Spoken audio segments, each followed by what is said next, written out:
it's always a good day for you boys and girls when Crystal works in the nursery because Ryan has to speed through things and get going and not talk quite as much. Continuing on in our Sermon on the Mount series, we are going to be, guess what? We finally get to move from Matthew chapter 5 today. We are in Matthew chapter 6. So if you would like to go there, if you have your Bibles or your devices and would like to go there, we're going to be talking today about this concept of motive or motivation. And it's going to be a really important one and probably one that's going to step on a lot of toes because let's face it, every single person that stepped in here this morning has twisted motivations at some point in your life. You do things for the wrong reasons. Now, it's very interesting. Jesus has just spent time talking about several things and several actions that we should take as his followers. And so we would think, all right, if I just do these things, but Jesus said, whoa, no, wait, hold on. Let me press on that just a little bit more. If you do something, but you do it for the wrong reason, it's still bad. It's still not good. And so that's what Jesus is going to be talking about here. But I want to start with on a little bit of a fun light note this morning. Do I have any chocoholics in the room this morning? Oh, okay, so that's the one that everybody wants to play on, all right? Usually when I ask a question, people are like, Okay, chocoholics, leave your hand up if you're a chocoholic, all right? Don't be shy about it, all right? Okay, so, and you can put your hands down now. Maybe chocolate is not your thing, so let's widen the net just a little bit more. How many of you have a sweet tooth? All right, that's more like it. And if you did not raise your hand for either one of those things, you are just a dirty liar, all right? Everybody has a weakness when it comes to sweets, all right? Mine is everything, all right? Ice cream really probably is my weakness. Don't get me around ice cream. I know that Eddie has a sweet tooth when it comes to like pies and stuff like that. I know that secret about you, Eddie, all right? And I want you to imagine, with that being said, that you go to Kroger to pick up your favorite candy bar. I want someone to tell me, what is your favorite candy bar? Somebody? Whoa, what? Snickers. How many Snickers fans do I have in the room? Okay. Anybody have like one that they feel is like really underrated that nobody gives props to but is a great candy bar? Well, okay, Kim, I saw your hand first. What is it? A Payday. I used to think that Payday was like the nastiest candy bar that you could ever get your hands on, but as of age, I'm like, I kind of appreciate it. Wouldn't be my first thing. Anybody else have a really unusual? Yes. Oh man, the Zero bar is so great, isn't it? And it's really underrated. I personally, and I know this is going to be controversial, but very, very underrated is the Almond Joy. Now, when I was a kid, I didn't like almonds much, so they had the mounds, and that worked out. Or I was really stupid, didn't know they had mounds, and I like bit the almond out and spit it in the trash can, and then ate it as a mound. So I made mounds, all right, before they had mounds. If you're not a chocolate fan, but you have a sweet tooth, can someone tell me what your one weakness is? Potato chips, all right, so it's not sweets, but it's salty, all right, and it's potato chips. Who else do I know that really has a thing for potato? Oh, Crystal's father-in-law is all about potato chips. Crystal's dad, my father-in-law, is all about, that would be my dad. Crystal's dad, my father-in-law, is all about potato chips and all about Cheetos and all about pretzels, and I'm like, dude, that's way too much. I love them, but not that much.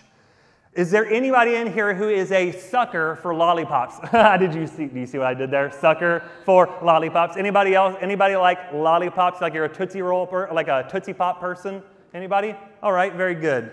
There's a reason I'm going with this. I want you to imagine, guys, that you find yourself in Kroger and you pick up that candy bar, you pick up that chocolate snack, you pick up that lollipop, and you get home and you are ready to tear into that bad boy.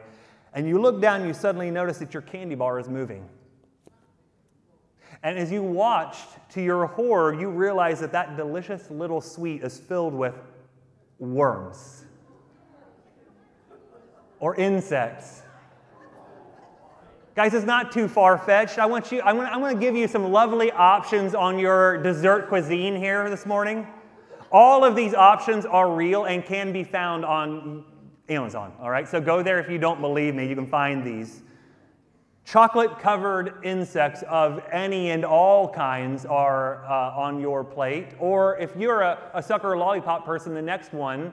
Now, this particular one here are 4 different varieties of suckers that include ants in them. But I did also find on Amazon a 4-pack that included ants and a cricket and a scorpion and a worm, all right? So if you're really into that, you're more than welcome. Now, the next one is what I found to be the best one of everything that I found on Amazon. Go ahead. I don't know if you can see that or not. That has one, it has a very lovely name, and they're called larvettes. And they are what they look like, and if you can't read the little subtitle, it says, the original worm snacks. And you know that it's legit because for the CKS, they used X. So it's really something special, all right? If you can't see, I mean, I'm not saying it sounds good, but I'm a little bit enticed to try cheddar cheese larvettes, or maybe Mexican spice larvettes, or barbecue flavored larvettes. They are what they look like, folks. Little worms coated in spices. And now that you're completely grossed out this morning, and possibly some of your sugar cravings or salt cravings are under control, here is the point that I want to make in connecting this to Jesus' Sermon on the Mount.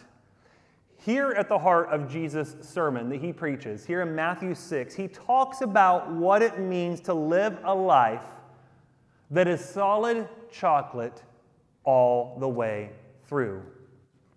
And what we'll do this morning in the time that I have is that we are going to talk about why we do the things that we do. Now, I'm not going to try to explain from the standpoint of, like, you know, sometimes you ask yourself, like, well, I was stupid. Why did I do that? I'm not talking about that why. But I'm talking about the why and the how we do the things that we do. Jesus, like I said, has spent the opening part of his sermon talking about right living and right actions. And he's going to take it a step further, and he's going to talk about right motives. As someone has noted, this goes along well with our illustration here, if good things are done with an eye to approval and applause from other people, then it becomes rotten to the core. Like, it doesn't matter how great the thing is that you do, if you do it only for you and for you to get applause, then it's like taking a bite of a worm-infested candy bar. Ugh. Yeah, that's what God thinks when he sees it. Yeah, that's gross. To put it another way, it's only chocolate-covered worms that may look normal and tasty on the outside, but when you get to the middle, you're in for a surprise. And Jesus begins his exploration of the importance of motives and the necessity of right motives right here at the beginning of Matthew chapter 6. I want to read the first 4 verses. We're really going to work through the first 18 verses quickly this morning, but we're going to start with these first 4 verses. It says this: watch out. Like, I don't know about you, but when I read something that says watch out, danger, you should probably tune into that. Watch out. Don't do your good deeds publicly to be admired by others, for you will lose the reward from your Father in heaven. And when you give to someone in need, don't do as the hypocrites do, blowing trumpets in the synagogues and the streets to call attention to their acts of charity. Now, some people would debate this and say, what in the world does he mean by that? Does it mean that, like, people went through the streets and they just blowing on trumpets? I don't know. It very well could mean that. There is some evidence that the Pharisees and religious leaders would have what I just like to term this the hype squad. Like, the people that follow them around be like, look at this guy right here, everybody. Look what he does. Do you know the phrase that we call tooting your own horn? That's where it comes from, Matthew chapter 6.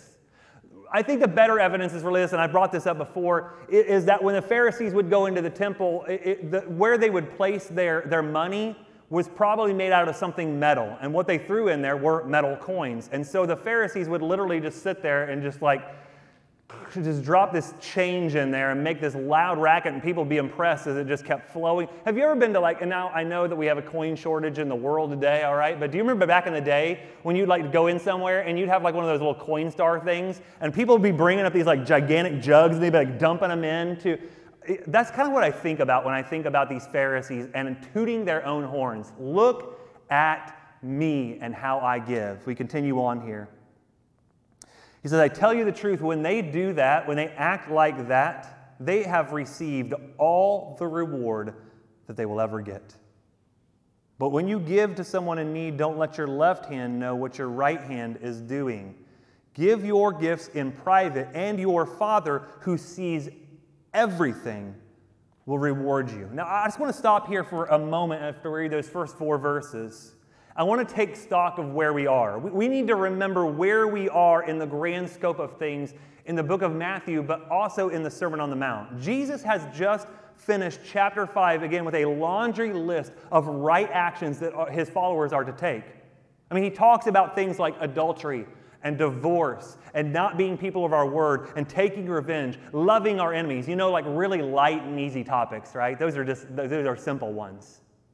That's what Jesus has just talked about in chapter 5, and it's led us to this point here in chapter 6. But if we go back just a little further to a verse that we touched on last week and that Adam read this morning in his communion meditation, I want you to see the connection that Jesus makes here as we head into Matthew chapter 6. If you go back to Matthew chapter 5 and look at verse 13 through 16, I'm not going to read it all, but Jesus says, you are salt, people. You are light. And in Matthew 5:16, he says this, in the same way, let your good deeds shine out for all to see, so that everyone will praise your heavenly Father. And some of you will be like, throw on the brakes. Wait a minute, what? So in Matthew 5:16, he says to do your good deeds out in public, show everybody, let them shine. But he comes here in Matthew chapter 6, verse 1, and he says, don't do your good deeds in public. And this is why sometimes our brains just go when we read Jesus' words. You're like, I don't understand how he put those together. Okay, so you'll notice up here that I've highlighted two very important words. They don't seem very important when you read this, but they show up in both places, in Matthew 5:16 and Matthew 6:1. Matthew 5:16 says, let your good deeds shine out so that what? Everybody will praise who? Your heavenly Father. It's clear in this case that people who are doing these deeds are doing it not for their own name, but for the glory of God's name. And then we come to Matthew chapter 6, and what does it say? He says again, don't do your good deeds publicly so that, or to be admired by others. Two completely opposite stances and attitudes here. That's why the wording is so important. That's how we can get all this to jive together and all of it to make sense. All of the things that Jesus will mention today as we read and go through Matthew chapter 6, and we're going to continue reading on here in just a minute, are supposed to be acts of worship towards God. Today, Jesus is going to talk about giving and praying and fasting. And I don't have time to go into every single one of those individually and talk about them, but they're acts of worship towards God. But in Jesus' day, and I believe as well, guys, in our own day, they're turned into displays of showmanship by religious leaders. And again, if we're going to be completely honest, they can be easily tainted by us too. Matthew 6:1 and what follows continues the theme of the sermon, and it marks off the main thought that runs through each of the illustrations that Jesus is going to talk about today. And the issue is, and you need to hold on to this as we talk this morning, the issue in everything that he talks about today is motive or motivation. Why you do what you do. And in the end, here is the really important question in life. As you do good deeds, are you doing them for God's glory, or are you doing them to gain glory for yourself? And guys, I know that this is a tough one, and not a lot of us probably like to think of ourselves as people who like to take glory and credit for ourselves. In fact, I know most of you well enough to know that by and large, people in this church are very, they don't want spotlight. They don't want anything on them. Don't talk about me, but I guarantee you, at the core of who we are in certain places in our life, there's an element to us that we say, I want the applause for that. I know this, and I'm far from perfect. But I know this because I know it's true in my own life, that there are moments where I'm like, I like to just deflect attention as much as I can. I like to put it on people, but there are moments in life where I say, why couldn't it just be me once? Why in the world did somebody else get credit for that when it was my idea? And those are moments where we have to check our motive and our motivation. Are we worried about God's glory, or are we worried about our own glory? There's a guy by the name of Trevin Wax, and he says this. He says, when we steal glory from God, we lose our eternal reward in exchange for a fleeting moment of glory. Do you see that? Do you understand that?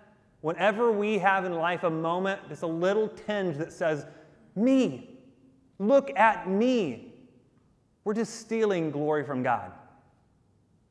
In fact, there is a phrase that one person has labeled that we become what's known as generous thieves. We desire to do good and live rightly, but inwardly and ultimately we relish the praise that it will bring.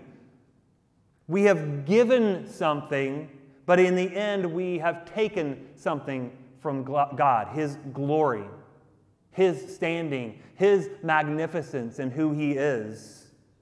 What generous thieves, guys, what they want is earthly accolades or attention from the world. They want to be puffed up and they want to have their ego stroked. And what does Jesus say that they will ultimately get? What does Jesus say that any of us will ultimately get if what we want is the applause and the attention of other people?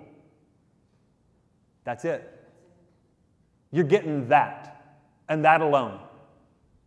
They're investing in a cheap thrill at the expense of eternal gain. I love this line. I came across it. It says, their check may go through the local bank, but it's considered void in the kingdom of heaven. Let me explain. Hey, kids who don't know what checks are things that you write, and then you pay with things, and it has to go through the bank to make, okay, they're like, we understand this, dude, okay, stop.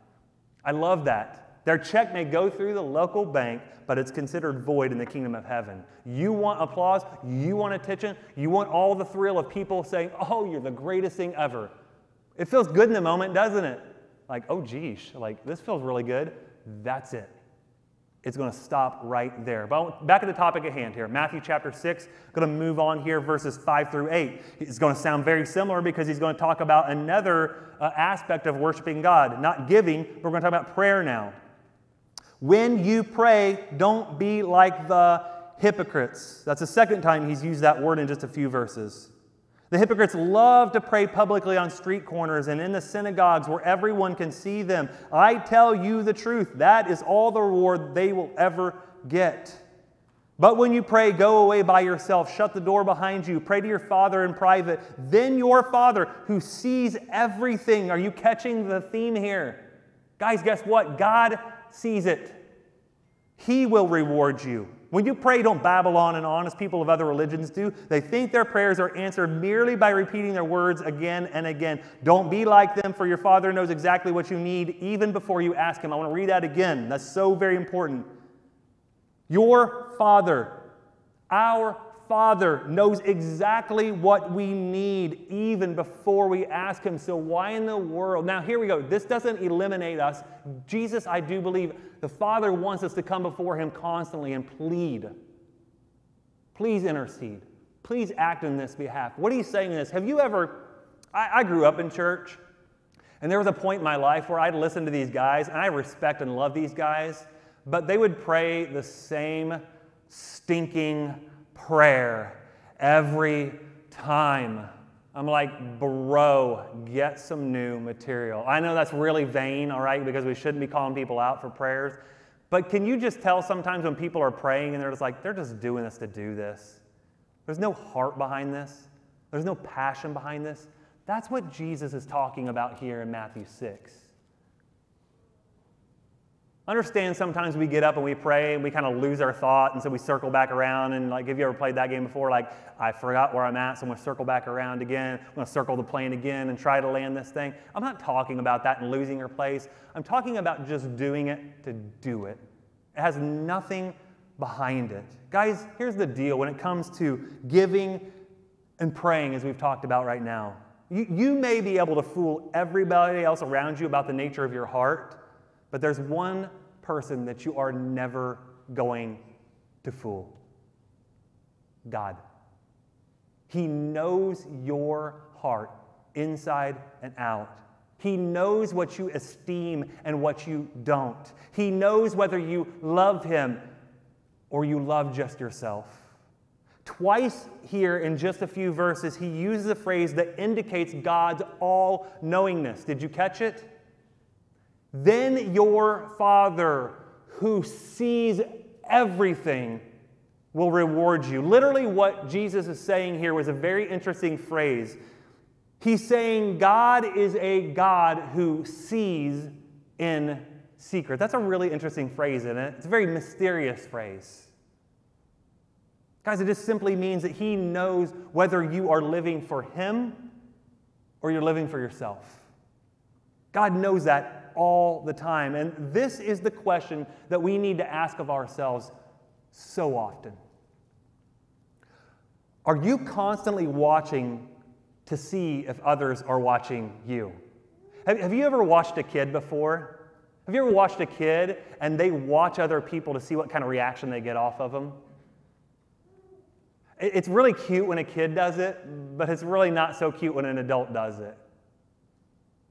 Are you watching to see if others are watching you? And this is what Jesus had such a major problem with when it came to the religious people and the religious leaders of His own day. Do you know that if you read through the Gospels, Jesus reserves His harshest criticism for those who wanted to put on a show for their own entertainment? He had the harshest words for the most religious people of His day.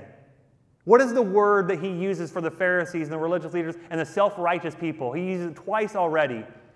Hypocrites. He uses it over and over again. He talks about these, what I call glory hogs, all over the Gospels. Exhibits A and B. Luke chapter 16, what Jesus says about the religious leaders. Get there real quick. Thin pages are nobody's friend. Luke 16, verses 14 and 15, he says this: the Pharisees who dearly loved their money. That's what he's specifically talking about in this case. He has just come off of saying nobody can serve two masters. You're going to love one, you're going to hate the other. The Pharisees who dearly loved their money, but I would say they dearly loved their attention, they heard all this and they scoffed at Him. Then He said to them, Jesus said to them, you like to appear righteous in public, but God knows your hearts. What this world honors is detestable in the sight of God. And then if you were to look over in John chapter 5, He continues to talk about these Pharisees. John 5, verse 44, He says, no wonder you can't believe. For you gladly honor each other, but you don't care about the honor that comes from the one who alone is God. This is what Jesus was dealing with in His day. It's what we deal with in our day. Again, Jesus says that those who are living only to be seen by others are hypocrites. In Jesus' day, the word hypocrite referred to an actor playing the role of someone else. It was taken from the theatrical world where actors would hide their faces with masks to portray another character. And guys, when we pretend and we play a part or we try to fill a role that we have no earthly ability to accomplish, it becomes too weighty. It becomes so heavy and burdensome on us. It's the sin of pretending to be something or someone to cover up what you aren't. And one of the biggest problems that this world has today is exactly that. We try to play another part. We try to act another role, and we try to be something that we're not to cover up who we aren't because we're so insecure in who God has made us to be. I guarantee you that there are so many people in this world, there are so many people in this room right now who are playing a part. You're trying to cover up who you aren't. Just live into who God has called you to be. Guys, a hypocrite is not necessarily someone who falls short of their high ideals, but it's someone who hides behind false motives, knowing they aren't what they pretend to be. When we play to the cheers of the crowd and we can't see ourselves for who we truly are or what we've become, we look so foolish. I need you to understand that. That's the crazy part about all of this. When we think that we're something and everybody's applauding us, we just look really foolish in the end. And when we find out who we truly are, the consequences are embarrassing. Hans Christian Andersen had a book. It was called The Emperor's New Clothes. How many of you have ever heard that story before? It's a great one, isn't it? If you don't know the story, just very, very quickly. We've got this king that is or an emperor who is so stuck on himself. He thinks everything about him is the most wonderful thing. And these two guys come into town, these two tailors come into their town, and they say, "Oh, king, would you allow us to sew together some of the most beautiful clothing that you've ever seen?" Now, I can imagine myself being the emperor because I love clothes, all right? But this guy would loved clothes. He loved to have the finest of everything. And the king says, "I agree to this. Go ahead. I can't even imagine what you guys are going to make." And so these guys go and they get locked away into like a tower, into a room, and they ask for all of this stuff. "I need all these supplies. I need all this money. I need all this yarn. I need all this stuff, and then we'll get to work." And they just labor night and day. And so the king gets really anxious, and he's anticipating. He sends it says, I think first, his good old minister in one version of the story to go and check out the threads that these guys are spinning. And the minister walks into the room, and here's the catch of it all. The guys who are sewing this say, if you can't really see the beauty of what we're doing here, you either have to be the most foolish person ever, or you don't really belong in authority, is what they say. And so the minister walks in, and he looks at the room, and he goes, under his breath and thinking to himself, "It doesn't really appear to me that there's anything going on here. But lest I should look really stupid and foolish, or lest I should not be stripped of my authority by the emperor, I'm going to play along with this." And so he starts to ooh, and he starts to awe, and he says, "These are the most fabulous clothes that I have ever seen." All the while, there is nothing on those looms. There's nothing being made. And this continues on and on the story, and the king continues to send people, and they all come to the same conclusion. There is nothing being done here. And the whole time, these two tailors continue to take money and supplies and materials from the people of this kingdom, until the king comes in, and he also thinks to himself, I don't see anything. But again, you know what the problem is, right? It's a catch-22. If I say that I don't see anything, it must mean that I am unfit for my position, or that I'm the most foolish person in the world. And so you know how the end of the story goes, right? The king is so caught up in this. All the people of this kingdom are so caught up in this. You know what the king and the emperor ends up doing at the end of the story? Walking around stark naked. Because he has become so convinced in his mind and so caught up in playing a part and filling a role that he would do something stupid and foolish in the end. No matter that you would look foolish in saying that there is nothing, but you look foolish now because you're walking around with nothing on. And do you see the point of the story, don't you? Jesus preached this well before Hans Christian Andersen came up with it. Whenever we fall into the trap of just going along with what everybody else says, of just flowing into the narrative of what everybody else says you need to buy into, we get sucked into a trap every single time. And then do you know what happens? Is that every single one of us walk around stark naked and look stupid in the process. Guys, who we are in public flows out of the reality of who we are in private, for good and for bad. That's why we're called to keep our heart in check and to guard it, for what flows from it reveals everything that is right or wrong about us. Jeremiah says in Jeremiah 17, I'm not going to read the whole thing, but he says, the heart is deceitful above all things. Guys, the most important part of your life is the part that only God sees. Who you are in private, in the secret places, is who you really are. In the course of his study as a psychologist, there was a guy by the name of Hobart Maurer, and he set out to understand more deeply our emotional lives. And he noted that commonly when we perform a good deed, we advertise it. We display it, we draw attention to it, or at least we hint at it in the hopes that we'll be able to collect on the credit of it. You understand what I'm saying, right? Oh, look at me, look what I did. Here it is, like everybody see it. But when we do something cheap and evil and stupid, we hide it, we deny it, we minimize it for obvious reasons, don't we? It got Maurer to wondering and thinking, what if we reversed our strategy in life? What if we admitted our weaknesses? We owned up to our failures. We named our idiot moments. We confessed our errors and our sins while also hiding away our smart ideas and our heroic sacrifices and our kind deeds. What if, instead of throwing back at others their worst failures in life and trotting out their mistakes and trotting out our highlight reels, you see, we usually do that, right? We try to make other people feel worse so we can make ourselves feel better.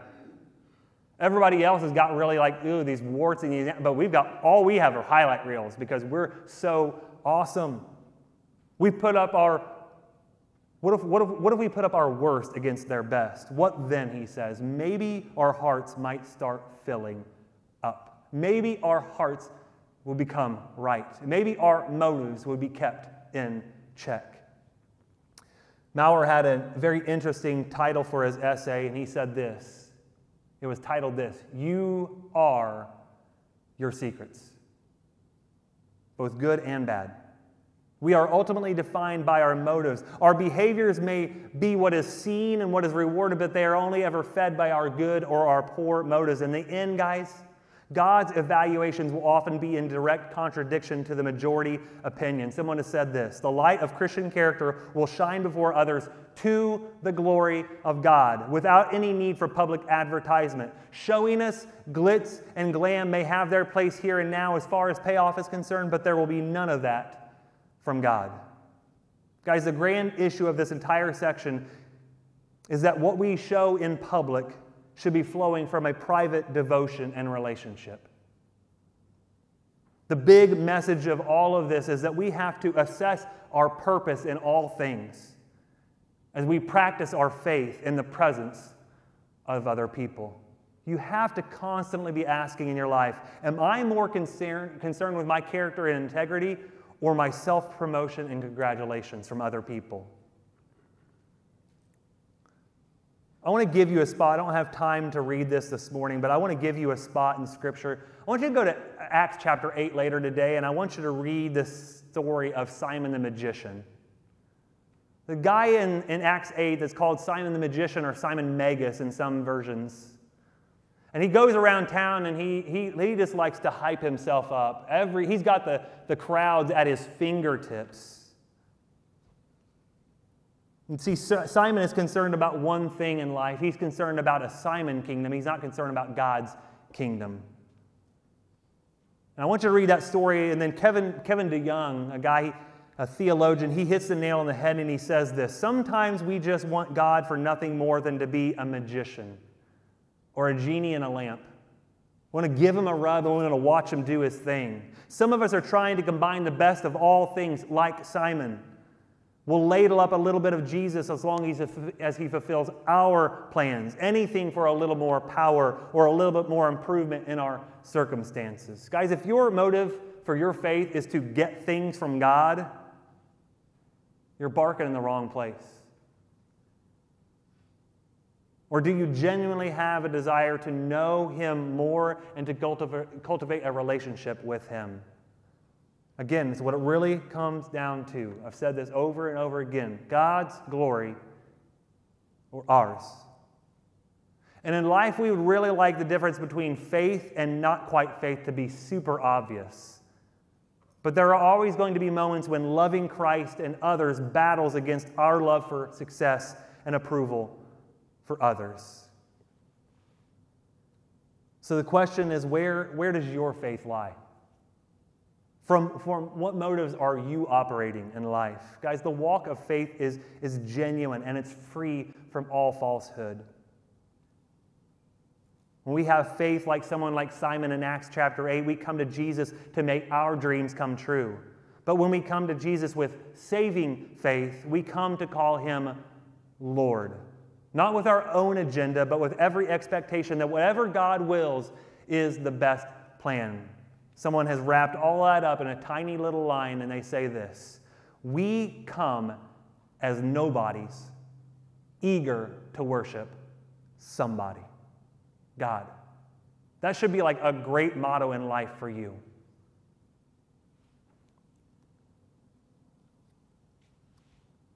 What's really fascinating about this story in Acts chapter 8 with Simon is there is another guy, one of Jesus' apostles, Philip, and all he simply does is he comes to town, and it says he does one thing alone. He preaches the name of Jesus Christ.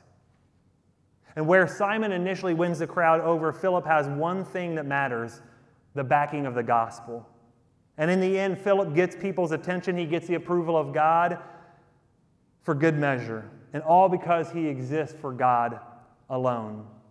What's your attraction for following Jesus? Do you want power? Do you want prestige? Do you want importance? Do you want your own purpose to be fulfilled? Do you want good things and only good things? Are you truly and undeniably drawn to nothing more than the person of Jesus Christ? As the psalmist would say, and I hope that we would be able to say the same thing to ourselves. The psalmist says this, "Not to us, O Lord, but to your name be the glory." Which brings heightened importance. I want to go back to Matthew 6 for just a minute really quickly here, because there's this thing that we haven't read yet that's very, very popular that most of us have probably prayed in our life. It's usually called what? The Lord's Prayer.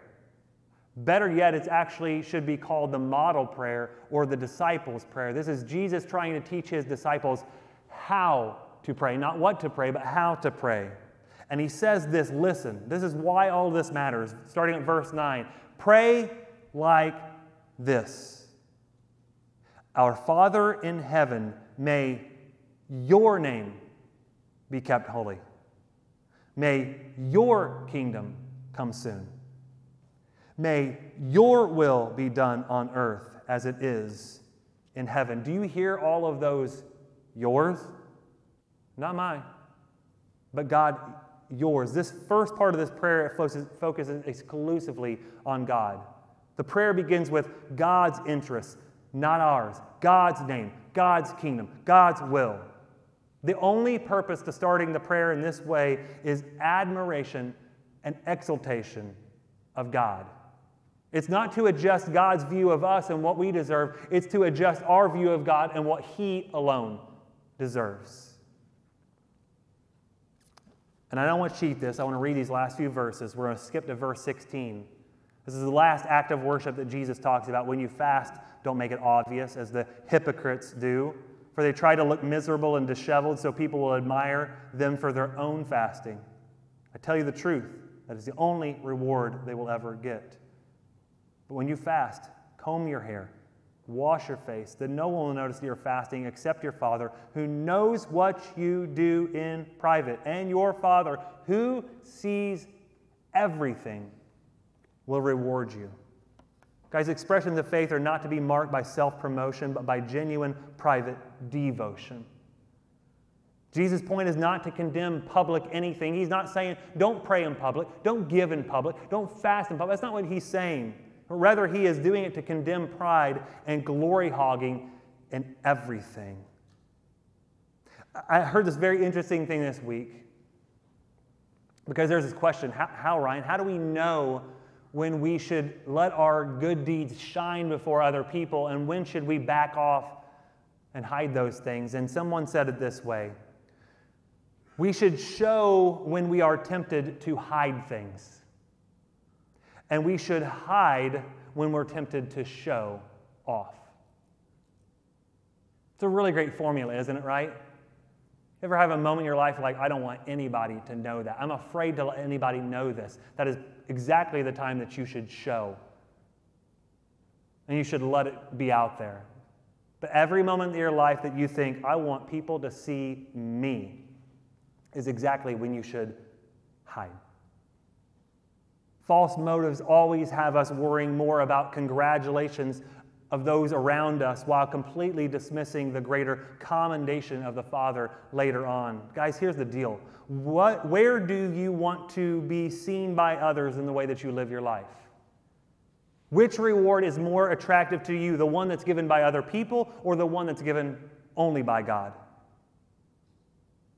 And for Jesus, and what he's saying here in Matthew 6 is when we do any of these things, it's not about the people that we're trying to impress, it's about the God that we are trying to express.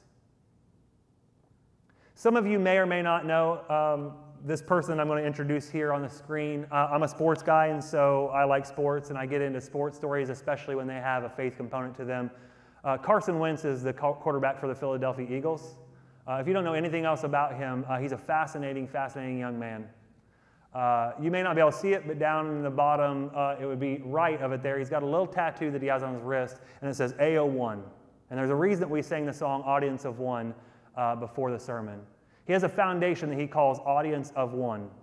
It means he's only playing for one thing, and he's only playing to one person, and that's God. I would encourage you to go look up the website for his foundation and just see the cool and crazy and amazing things that he's doing, not for himself. He's got like outdoor ministries. He's got a ministry in Haiti, and he's got a ministry where he goes around with mobile food trucks and he feeds people who are in need of food. And he doesn't do it to say, hey, look at me, I'm Carson Wentz. And I really kind of watch him because I've known his story for a while. But if you know anything about sports and you know anything about his life, man, this guy takes a beating in the public eye as a quarterback, as an athlete, because he doesn't live up to their expectations. And I always really admire him and watching him on TV because he's always just so cool and calm and collected. And he said, because I think he really understands. It doesn't matter what you all think. And he doesn't say that in some cocky, arrogant way. It doesn't matter what you all think. It only matters what my Father thinks. I'm not playing for anything or playing to anything. I'm playing to an audience of one. And so as the band comes back up here and they're going to lead us in one final song this morning, I want to ask you that question. Who is your audience? Is it a spouse? Is it friends? Is it coworkers? People in your neighborhood? Anybody you bump up into because you just want the glory? Or are you simply just playing for one person? Are you playing to one person, God Himself? I hope that would be true of your life. I want you to stand with me this morning as we sing this final song and really clue in onto the words of what this song has to say to us and say to our heart.